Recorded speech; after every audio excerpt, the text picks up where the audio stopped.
Hello, Namaste everyone. It's me Kamraz Alam, second year MBBS student at Sir Salimullah Medical College, Dhaka. र आजको हाम्रो यस भिडियोमा हामी पुनः कन्टिन्यू गर्न गइरहेका छौँ that regarding the MBBS in Bangladesh र योसँग रिलेटेड मिथ र रियालिटी है।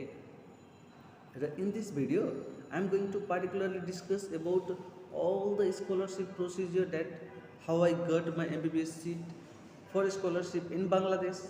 ओके र मैले धेरैजना स्टुडेन्टहरूलाई हेरेँ, उनीहरू अहिले पनि रुममा लिएर बसिरहेका छन् कि like what are the way to get scholarship in Bangladesh that's to for free. Yes, you are hearing for free. र यस्तै इन्फर्मेसन यदि हजुरहरूलाई चाहिएको छ भने please do subscribe the medverse. Okay, अब कुरा गरौँ हामी the scholarship procedure that is for the Bangladesh MBBS. Okay, if you are coming from Nepal, then you must have heard about the CEE, that is our common entrance examination, isn't it? Yes, at first के गर्नुपर्छ हजुरले भन्दाखेरि CE exam appear गर्नु है। र CE एक्जाममा भनौँ हजुरहरूको जुन र्याङ्क छ, यदि नेपालमा पाउने MBBS को र्याङ्क पछिको छ, like if in Nepal the scholarship rank was like 291, okay, and your rank is 292, then अब के गर्ने त, अब हजुरहरूको यो जुन 292 र्याङ्क छ नि, yes, it will be promoted or it will be sent to the DGME, that is in the Bangladesh. Okay, and this will be done automatically by our council, medical council. Okay, MEC ले आपने त्यो लिस्टलाई अब 292 पछिको लिस्टलाई उसले कतातिर forward गर्छ त, I am talking from open. Okay, त्यो लिस्टलाई अब कता फरवर्ड गर्ने भयो, डिजिएमईमा। ठिक छ, अब त्यहाँनिर हजुरहरूको क्राइटेरिया डिसाइड हुन्छ।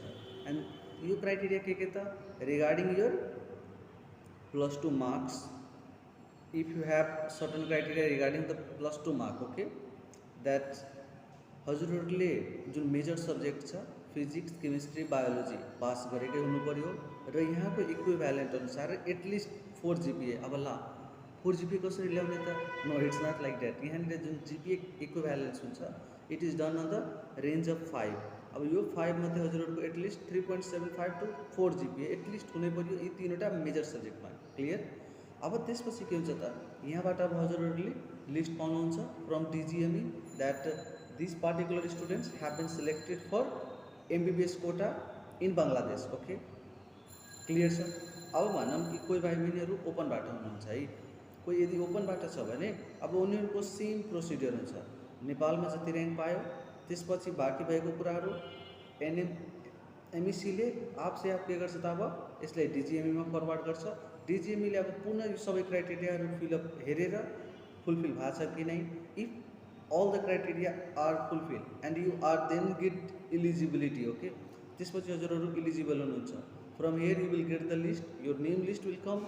Okay, then after all the procedure, र यी प्रोसिडियरहरूमा हजुरहरूलाई आउने भिडियोहरूमा जानकारी दिइराखेको हुन्छु र how I got MBBS in Bangladesh. Okay, at first हेर्नु 12 सकिसकेपछि एकदम जोरसोरले मेहनत गर्नुपर्छ। ठिक छ, यदि हजुरहरू 12 मा पढ्नु भइरहेको छ र MBBS पर्स्यु गर्नु चाहनु भइरहेको छ भने अहिलेदेखि नै फ्रम नाउ अनवर्ड कुनै अनलाइन क्लासमा इनरोल हुनु वा आफूले सके जतिको मेहनत गर्नुहोस् है।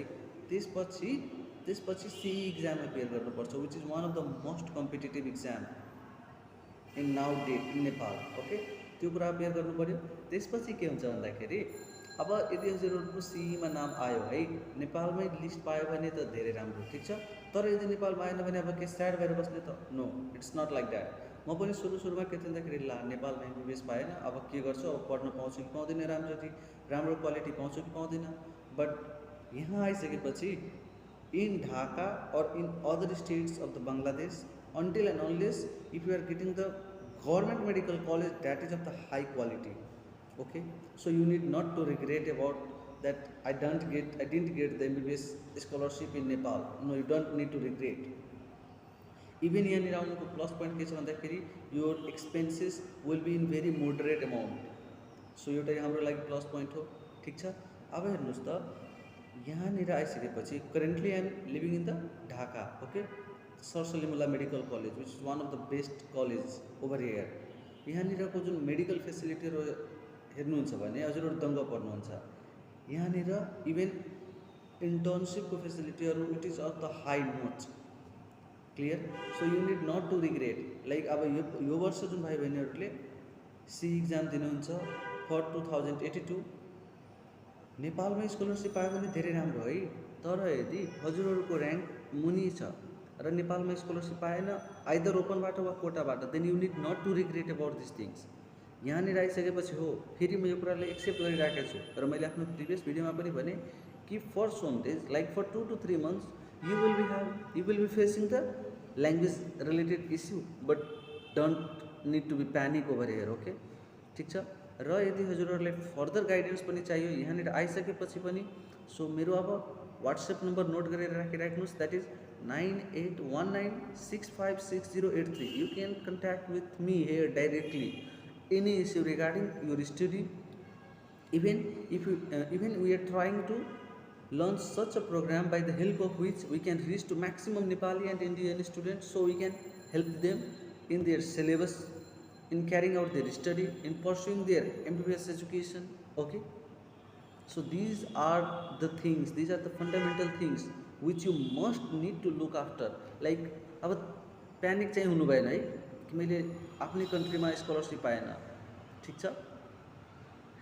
The Bangladesh is also one of the best in this term of the medical facilities.